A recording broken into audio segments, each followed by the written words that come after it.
গত এক সপ্তাহে বাংলাদেশে একাধিকবার ভূমিকম্প অনুভূত হওয়ায় মানুষের মধ্যে স্বাভাবিকভাবেই ভয় ও প্রশ্ন তৈরি হয়েছে। এত ঘন ঘন ভূমিকম্প কি কোনো বড় ঝুঁকির ইঙ্গিত? এর মধ্যেই বঙ্গোপসাগরে 4 মাত্রার ভূমিকম্প এবং ইন্দোনেশিয়ায় 6.6 মাত্রার শক্তিশালী কম্পন নতুন করে আলোচনা ছড়িয়েছে। যদিও এসব ঘটনা থেকে সরাসরি সুনামির শঙ্কা নেই, তবুও বিশেষজ্ঞরা মনে করিয়ে দিচ্ছেন আন্দামান নিকোবর বা ইন্দোনেশিয়ার আশেপাশে যদি বড় ভূমিকম্প হয়, বাংলাদেশও এর আঘাতের বাইরে থাকবে না।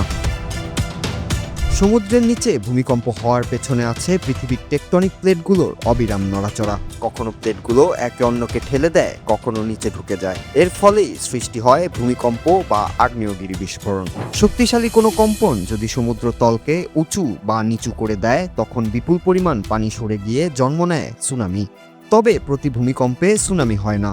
কম্পনের মাত্রা, গভীরতা এবং পানির নিচের পরিবর্তন সব মিলিয়েই বড় ঢেউ জন্ম নিবে কিনা এই প্রেক্ষাপট তৈরি হয়। তবে বাংলাদেশের জন্য সুখবর হলো বড় সুনামি সৃষ্টিকারী সাবডাকশন জোনগুলো দেশ থেকে বেশ দূরে। বঙ্গোপসাগরে ছোট মাত্রার ভূমিকম্প নিয়মিত হলেও সেগুলো থেকে বড় ক্ষতির ঝুঁকি থাকে না। বিশেষজ্ঞদের মতে বাংলাদেশের খুব কাছাকাছি সাগরের নিচে বর্তমানে কোনো বড় ভূমিকম্পের সম্ভাবনাও নেই। তবে আন্দামান নিকোবর অঞ্চলকে ঝুঁকির সোর্স জোন হিসেবে ধরা হয়, তাই সতর্কতা সবসময় বজায় রাখতে হয়।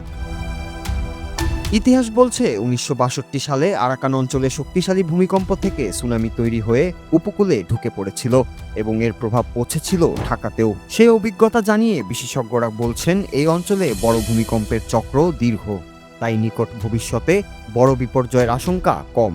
তবে ভূমিকম্পের পর সুনামির সম্ভাবনা মূল্যায়ন করা যায় দ্রুত, তাই সেই ক্ষেত্রে সতর্কতা ব্যবস্থা কাজে লাগে। বাংলাদেশের জন্য সবচেয়ে বড় ঝুঁকি এখন সমুদ্রে নয়, দেশের ভেতরের সক্রিয় ফল্ট লাইনগুলো থেকেই বড় ভূমিকম্পের হুমকি বেশি বলে মনে করছেন গবেষকরা। Noor Raju, Bangla TV, news desk.